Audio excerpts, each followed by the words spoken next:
হয়ে আছে। কি কি দুর্নীতি? প্রথমে আপনারা দেখুন যে শিক্ষা ক্ষেত্রে দুর্নীতি। শিক্ষা ক্ষেত্রে আমরা যাকে পশ্চিমবাংলার শিক্ষামন্ত্রী হিসাবে জানতাম সেই পার্থ চ্যাটার্জি, পার্থ চট্টোপাধ্যায়, সেই পার্থ চট্টোপাধ্যায় কোটি কোটি টাকার কেলেঙ্কারি, চাকরি বিক্রির কেলেঙ্কারিতে, নিয়োগ দুর্নীতিতে জড়িত থেকে তিনি বর্তমানে জেলের ভাত খাচ্ছেন। তারপরে আমরা জানি আরো সেই খাদ্যমন্ত্রী জ্যোতিপ্রিয় মল্লিক, উনিও জেলের ভাত খাচ্ছেন। গরু চোর, কি নাম?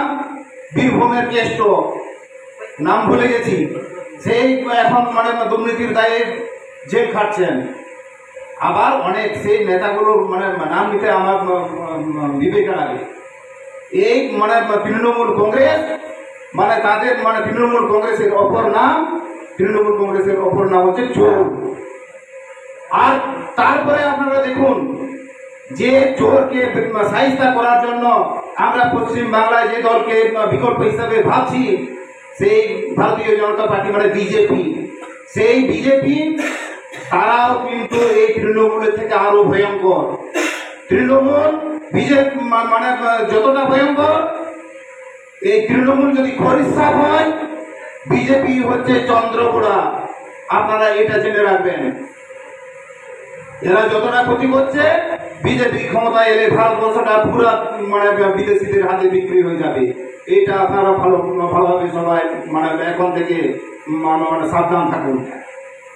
এবারে সেই তৃণমূল কংগ্রেসকে সাহিস্তা করার জন্য আমরা দেখতে পাচ্ছি বিজেপি বিকল্প শক্তি, এখন বিজেপি মাথা চাড়া দিয়ে উঠেছে। তাহলে সেই বিজেপি প্রথমে আপনারা খেয়াল করবেন, সেই বিজেপি যখন পশ্চিম বাংলায় প্রভাব বিস্তার করতে শুরু করলো, সেই সময় তারা একটি আওয়াজ তুলেছিলেন। কি আওয়াজ? তারা আওয়াজ তুলেছিলেন যে চোর ধরো, জেল ভরো, চোরগুলোকে ধরো আর জেল ভরো, আইনগতভাবে চোরদের শাস্তি হোক, এই দাবিটা তারা কিন্তু প্রথম দিকে তুলেছিলেন। এরপরে যেমনি দু একটা চোরকে ধরতে আরম্ভ করলো, এবারে তৃণমূল চোর, তৃণমূলের অপর নাম হচ্ছে চোর, তৃণমূলের প্রতিশব্দ হচ্ছে চোর। তৃণমূল বললে বলবে চোর, তৃণমূলের নাম হচ্ছে এখন চোর। চুরি ডাকাতি দুর্নীতি দিয়ে যাদের পার্টি চলে, একবারে সেই পা থেকে মাথা পর্যন্ত তারা দুর্নীতিতে ডুবে আছে। সেই বিজেপিকে সাহিস্তা করার জন্য, সেই তৃণমূলকে সাহিস্তা করার জন্য যখন বিজেপিকে ভাবা হলো, প্রথমে একটা স্লোগান বা আওয়াজ তোলা হয়েছিল যে চোর ধরো, জেল ভরো। এখন আমরা বাস্তবে কি দেখতে পাচ্ছি? চোর ধরো, জেল ভরো, সেটা হচ্ছে কি? চোর ধরো, জেল ভরো, সেই স্লোগানটা এখন উঠতে গেছে। সেই স্লোগান এখন চোর ধরো, ঘর ভরো। যতগুলো দুর্নীতি, যতগুলো করাপশন হয়েছে, তৃণমূলের নেতা মন্ত্রীরা যতগুলো করাপশনের সঙ্গে জড়িত, যখনই দেখতে পাচ্ছে ইডি সিবিআই চলে আসছে, এবারে জেলের ভাত খেতে হবে, সঙ্গে সঙ্গে তারা বিজেপির উত্তরীয় করে বিজেপি দলের নাম লিখে দিচ্ছে। ব্যাস, কীর্তি খাবার। আর তখন কোনো চোর নাই, ডাকাত কেউ নাই।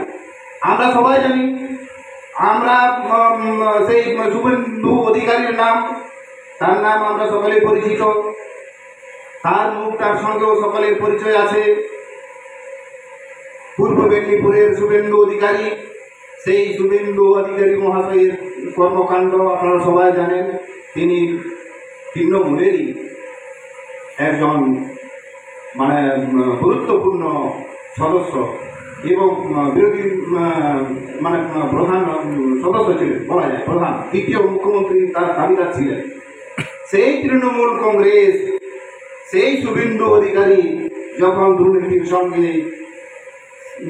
জড়িত হয়ে গেলেন, সেই তৃণমূল কংগ্রেস যখন বিপদ দেখতে পেলেন, বুঝতে পারলেন এবারে আমার পালা চলে আসবে, ইডি সিবিআই এবারে তারা করছে, সঙ্গে সঙ্গে নরেন্দ্র মোদীর সঙ্গে তিনি যোগদান দিয়ে দিলেন।